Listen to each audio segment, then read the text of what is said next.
Before starting, I have to clarify something. I liked the hardcore rework itself. New hardcore as well as voidcore are a great addition to the game. The war is interesting. Difficulty is here, albeit a bit flawed, especially in voidcore. Enemies look great, etc. If you read the title of the video, it clearly says hardcore rework update, not the rework itself, but the update overall that came with the hardcore rework. And the update itself has questionable and even terrible decisions that make no sense whatsoever. So let's begin with the elephant in the room. The rework arrived with a balance into some towers, and the changes may be one of the worst in DDS history. Accelerator was reworked into basically pre-shock and AIM state, having a way faster charge exchange with boosted immunity to stun. This is horrible, because being fully stun immune was what made Accelerator genuinely a good DPS option. With it, Accelerator could charge and fire his laser without interruptions, which is especially important for this tower as opposed to other towers that start shooting instantly after getting stunned. Accelerator has to charge his laser first, losing a lot of DPS. Also, his laser now charges way faster. He kinda has no good niche now. No stun immunity means he will be interrupted a lot, especially now that stuns are everywhere, and combined with having to charge his laser every time this happens, this just makes him an unreliable DPS option. So yeah, a very bad change. A lot of towers got their fire rate and sometimes damage nerfed, because the rate of fire bug was fixed, so these nerfs make up for that. However, I feel like some towers should have been left alone. For example, Commando was one of the towers caught in the nerf wave, but come on, no one uses Commando anyway. Might as well have spared him. This also goes for a couple of other towers, like Elf Camped Hollow Punk.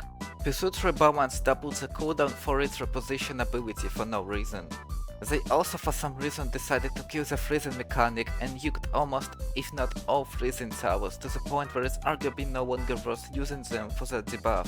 Funnily enough, that's not even the worst rebalance in the update. The title goes to Cowboy and went with its golden version. They essentially got rewarded to their pre-shock and AIM stats too, like Accelerator, where they got their placement limit doubled and went with their stats and money making being obliterated. Who asked for that? 6 placement limit for Cowboy was actually a really good change, because it allowed Cowboy to be useful not just in solo games, but also in teams due to not taking up much space. Now it's just back to being a solo tower, and not gonna lie, it just feels weak.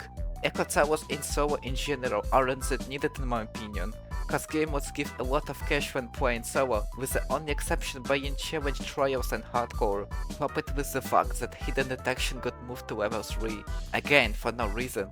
And Cowboy is just a really unsatisfactory tower to use now. This applies to both normal and golden versions. The only good balance in here was the golden minigunner, that used to be slightly more expensive minigunner, but now actually has something going for it. If you think this is it, a couple of days after the update, another set of balances dropped, pretty much exclusively consisting of nerfs. This was due to a solo hardcore strategy that utilized Rework Technician and went with golden minigunner spam. I went with the voidcore strategy that used Frost Blaster. The devs probably got pissed that event towers are viable, and so they had to act fast. Rework Technician got it the worst. His ability's duration got halved to 20 seconds on final level.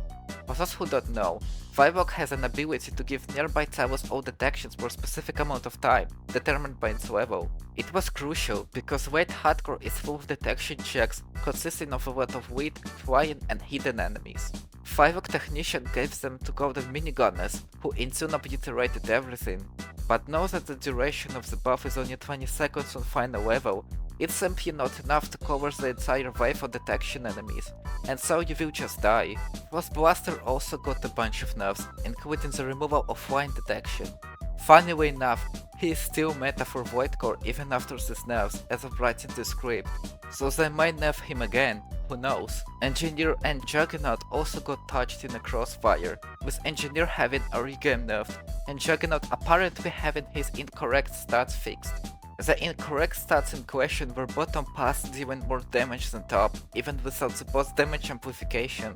So now, despite costing way more than top, now dealt the same damage to normal enemies. As you can see, that was another set of bad balance changes and yet another instance of developers discriminating against event towers. The update added something called shrines. The shrines are a challenge that appears every 10 waves and when activated start a challenge for a couple of waves, with challenges being stuff like enemies moving faster or having more HP or upgrades costing more cash. They award extra gems that you gain if you win the match after using the shrine. The problem is that the gems awarded are not worth the trouble. Out of 5 shrines, 3 award 10 gems, one awards 15 and another awards 20, considering how precise hardcore matches they usually are. Stuff like enemies moving faster or having more HP more often than not lead to a loss. And once again, you only get the reward if you win afterwards. If this wasn't bad enough, the shrines also cost cash to activate for some reason. You might as well do a losing wave on 16 strategy that awards 47 gems, which is more than double of what the most plentiful shrine awards. In fact, this is the best gem grinding strategy by far, which makes shrines even less useful, because they are outclassed in gem grinding, which is what they are made for in the first place. The only shrine worth going for is Decay, which decreases base HP. If enemies in hardcore past the first few waves reach the base, you usually die anyway even with full base HP, so that doesn't even matter and therefore tunes into 10 free gems, assuming you win the game of course. Overall, shrines are a wasted potential that were teased to be something awesome, but turned out to be a feature to be forgotten and never used. They need a heavy reward buff or perhaps a rework. Quests got a huge update. This was needed because the rewards for them sucked, and the quests themselves were too basic and boring. New quests are much more in-depth and interesting, excluding a random chance to require Void Core of course, and reward much more currency. However, something terrible happened with weekly quests. Take a look at them and try to guess, what's the deal with weeklies? The correct answer is that they no longer reward skin crates, including Phantom and Deluxe crates. It only rewards consumable crates now. This is horrible because quests were the main and best source of Deluxe and Phantom crates for free-to-play players, even despite the RNG. Phantom crates are now pretty much Roblox exclusive outside of a few Phantom skins being obtainable through mission quests, and the Deluxe crates are now very limited and are hard to obtain if you don't spend Robux. The only ways to get them for free left are through the spin wheel. With a chance so low, you might as well assume this method doesn't exist. A login rewards for day 28, and Triumph in Hardcore. Oh, wait a second. Did you actually think Rework Hardcore still awards the Yox grades? Nah, even Voidcore does not give it. That's right, methods of obtaining the Yox grade for free got hacked. We only have the Guardian Wheel and daily rewards now. So yeah, also Quest's update had a good intent. It ultimately removed Phantom crates for free-to-play players and with gotten free obtainment method of the Yox grade. Perhaps they are preparing for the economy update. Last but not least, we got a few really annoying mission quests updates.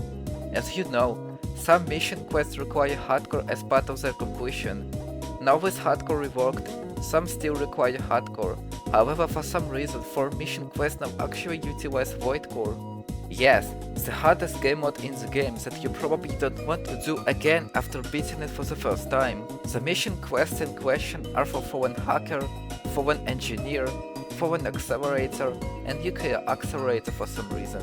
So yeah, if you did not do them before the hardcore rework, which you should have by the way, enjoy!